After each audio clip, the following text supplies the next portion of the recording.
Good morning friends, कैसे हैं आप सब। आइए आज हम लोग नाभिकीय भौतिकी के बारे में पढ़ेंगे। नाभिकीय भौतिकी मतलब न्यूक्लियर फिजिक्स के रूप में हम लोग देखेंगे। कुछ ऐसे टर्म्स हैं इसको समझने का प्रयास करेंगे और फिर हम लोग इसका टेस्ट पेपर भी लगाएंगे। आइए स्टार्टिंग्स करते हैं। सबसे पहला कण इसमें आता है इलेक्ट्रॉन। इलेक्ट्रॉन किसे कहते हैं, या इलेक्ट्रॉन है क्या, और इसके बारे में आपको डिटेल्स नॉलेज आपको गेन करना होगा। उसके बाद फिर हम लोग जब टेस्ट पेपर लगाएंगे तो उसमें आपको ये बहुत हेल्प करेगा। इलेक्ट्रॉन जो होता है, इलेक्ट्रॉन की खोज 1897 में अंग्रेज वैज्ञानिक जे थॉमसन ने कैथोड किरणों के रूप में की थी। अर्थात इलेक्ट्रॉन की खोज कब हुई थी, तो 1897 ईस्वी में हुई थी। किसने किया था, तो जे थॉमसन ने किया था। किस किरण के रूप में किया था, किस किरण के रूप में, तो कैथोड किरण के रूप में। इसको ध्यान रखना होगा। उसके बाद इलेक्ट्रॉन अति सूक्ष्म कण होते हैं।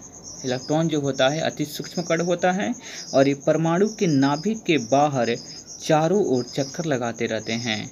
इन पर 1.6 इंटू 10⁻⁻19 कूलम्ब का ऋणात्मक आवेश होता है।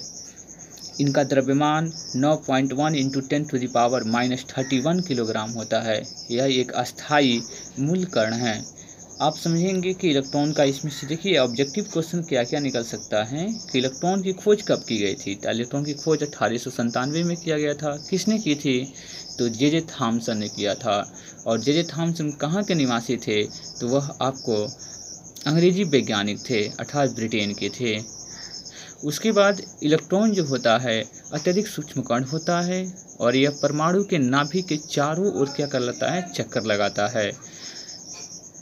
इलेक्ट्रॉन का पर कौन सा आवेश होता है, तो इलेक्ट्रॉन पे ऋणात्मक आवेश होता है। उसका ऋणात्मक आवेश कितना कूलम होता है, तो 1.6 इंटू 10⁻⁻19 कूलम होता है। और इसका द्रव्यमान कितना होता है, तो 9.1 इंटू 10⁻31 किलोग्राम होता है। यह एक अस्थायी मूल कण है। चलिए इतनी डिटेल्स आपने समझा। और एक चीज़ और ध्यान रखना पड़ेगा कि इसमें किस किरण के रूप में उन्होंने खोज की थी। तो इसको कैथोड किरण के रूप में उन्होंने खोज की थी। तो कैथोड जो किरण होता है वह ऋणात्मक होता है। ये बात जरूर ध्यान रखना होगा। आइए चलते हैं हम लोग प्रोटॉन की तरफ। प्रोटॉन जो होता है, प्रोटॉन की खोज किसने की थी, प्रोटॉन की खोज यह एक अस्थायी प्रोटॉन एक अस्थायी कण है और इसकी खोज प्रसिद्ध वैज्ञानिक गोल्डस्टीन ने 1896 में नाइट्रोजन नाभिकों पर कणों का प्रहार करके की थी। यानी कि प्रोटॉन की खोज किसने की थी, तो गोल्डस्टीन ने की थी। प्रोटॉन की द्रव्यमान कितनी होती है, तो 1.67239 इंटू 10⁻⁻27 किलोग्राम होता है। और इसका आवेश कितना होता है, तो 1.6 इंटू 10⁻⁻19 कूलम धनात्मक होता है। देखिए प्रोटॉन का आपका आवेश क्या होता है, धनात्मक होता है। और कितना होता है, तो 1.6 इंटू 10⁻⁻19 कूलम होता है। यह एक अत्यधिक सूक्ष्म कण है और इसका उपयोग कृत्रिम तत्वारण आर्टिफिशियल ट्रांसम्यूटेशंस में किया जाता है। इसको ध्यान रखना होगा। अर्थात प्रोटॉन की सबसे इम्पोर्टेंट क्वेश्चन है कि प्रोटॉन की खोज किसने की थी, तो गोल्डस्टीन ने की थी। कब की थी, तो 1896 ईस्वी में उन्होंने की थी। इस पे आपको धनात्मक आवेश होता है और धनात्मक आवेश कितना होता है, तो 1.6 इंटू 10⁻⁻19 कूलम होता है। उसके बाद आते हैं न्यूट्रॉन। न्यूट्रॉन की खोज अंग्रेज वैज्ञानिक जेम्स चैकविड ने 1932 में बेरिलियम पर कणों का प्रहार करके की थी। यानी कि किस कणों पर उन्होंने प्रहार करके की थी, तो बेरिलियम की। यानी कि इसका खोज किसने किया था, तो जेम्स चैकविड ने किया था। जेम्स चैकविड कब किए थे, तो 1932 ईस्वी में जेम्स चैकविड ने न्यूट्रॉन की खोज की थी। यह एक आवेश रहित कण है, अर्थात यह न्यूट्रल होता है। इस पर कोई आवेश नहीं होता है, न नेगेटिव चार्ज होता है और न ही आपको पॉजिटिव चार्ज होता है। यह एक आवेश रहित कण है और इसका द्रव्यमान 1.675 इंटू 10⁻⁻27 किलोग्राम होता है। इसका भेदन क्षमता बहुत अत्यधिक होता है। यह कैंसर की चिकित्सा और नाभिकीय विखंडन में प्रयुक्त किया जाता है। अर्थात कैंसर की चिकित्सा में और नाभिकीय विखंडन में न्यूट्रॉन का प्रयोग किया जाता है। उसके बाद आता है पॉजिट्रॉन। पॉजिट्रॉन यह एक धन आवेशित मूलकण है। इसका द्रव्यमान और आवेश से इलेक्ट्रॉन के बराबर होता है, इसलिए इसे इलेक्ट्रॉन का प्रतिकर्ण भी कहते हैं। यानी जो पॉजिट्रॉन होता है इसका आवेश और द्रव्यमान इलेक्ट्रॉन के बराबर होता है, इसलिए इसे इलेक्ट्रॉन का एक प्रतिकर्ण कहा जाता है। और इसकी खोज एडरसन ने 1932 ईस्वी में की थी। यानी कि पॉजिट्रॉन की खोज किसने की थी? एडरसन ने। कब की थी? तो 1932 ईस्वी में की थी। यह एक मूल आवेशित धन मूलकण है और एक आवेशित, ये समझिए कि यह एक आवेश रहित कण है। ये ध्यान रखना है। आवेश रहित कण कौन सा था आपके पास? न्यूट्रॉन था। न्यूट्रॉन जो है यह एक आवेश रहित कण है, इस पर कोई आवेश नहीं होता है। न्यूट्रॉनों की खोज देखिए किसे की थी। न्यूट्रॉन और न्यूट्रॉनों अलग अलग है। न्यूट्रॉनों यह एक अलग द्रव्यमान रहित और मास रहित मूलकण है न्यूट्रॉनों। इसकी खोज पाउली ने की थी। पाउली 1930 ईस्वी में उन्होंने 1930 ईस्वी में न्यूट्रॉनों की खोज पाउली ने की थी। न्यूट्रॉनों का भी प्रतिकर्ण होता है और इसे एंट्रियो न्यूट्रो कहते हैं।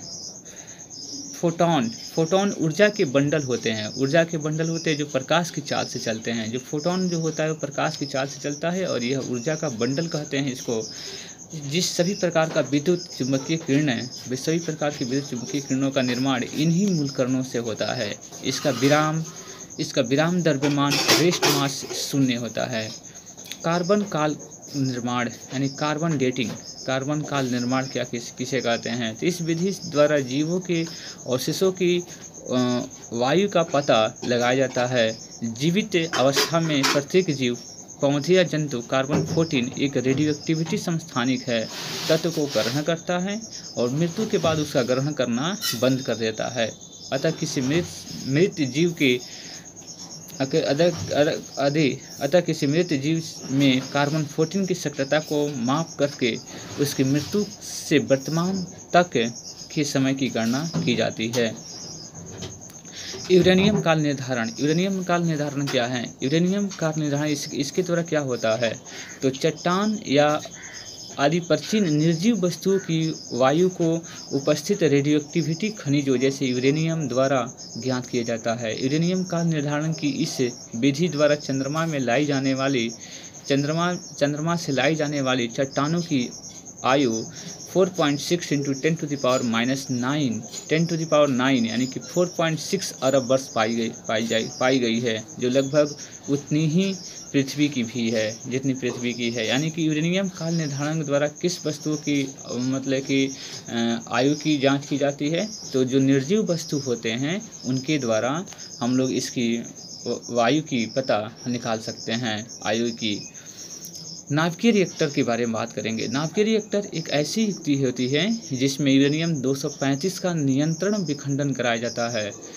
प्रथम नाभिकीय रिएक्टर वैज्ञानिक एनरिको फर्मी के निर्देशक में अमेरिका के शिकागो विश्वविद्यालय में सन 1942 ईस्वी में बनाया गया था। यानी कि नाभिकीय रिएक्टर के पहले कहाँ बनाया गया था? तो अमेरिका के शिकागो विश्वविद्यालय में बनाया गया था। और कब बनाया गया था? तो 1942 ईस्वी में बनाया गया था।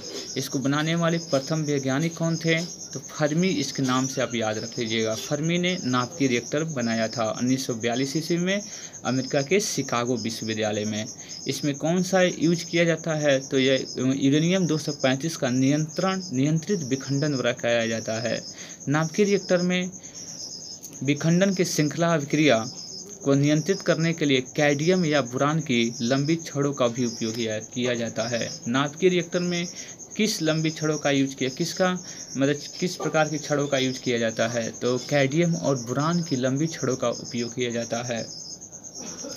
नाभिकीय विखंडन समझें। नाभिकीय विखंडन किसे कहते हैं? नाभिकीय विखंडन यानी कि जब यूरेनियम 235 पर मंद गति से न्यूट्रॉनों की बमबारी की जाती है, मंद गति से 235 यूरेनियम 235 पर मंद गति से न्यूट्रॉनों की बमबारी की जाती है, तो इसका भारी नाभिक विभक्त हो जाता है और साथ ही बहुत अधिक ऊर्जा उत्सर्जित होती है।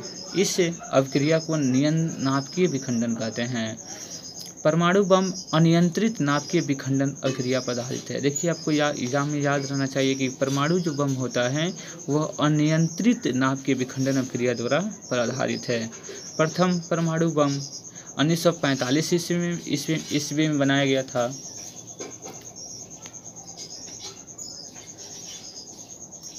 प्रथम परमाणु बम कब बनाया गया था? तो 1945 ईस्वी में बनाया गया था, जिसका विस्फोट द्वितीय विश्व युद्ध में 6 अगस्त 1945 ईस्वी को जापान के हिरोशिमा तथा दूसरा विस्फोट 9 अगस्त 1945 ईस्वी को नागासाकी पर किया गया था। देखिए नाभिकीय विखंडन का आपको कैसे बनाई जाती है, इसका यूज कैसे होता है, इसके बारे में हम लोग चर्चा करेंगे।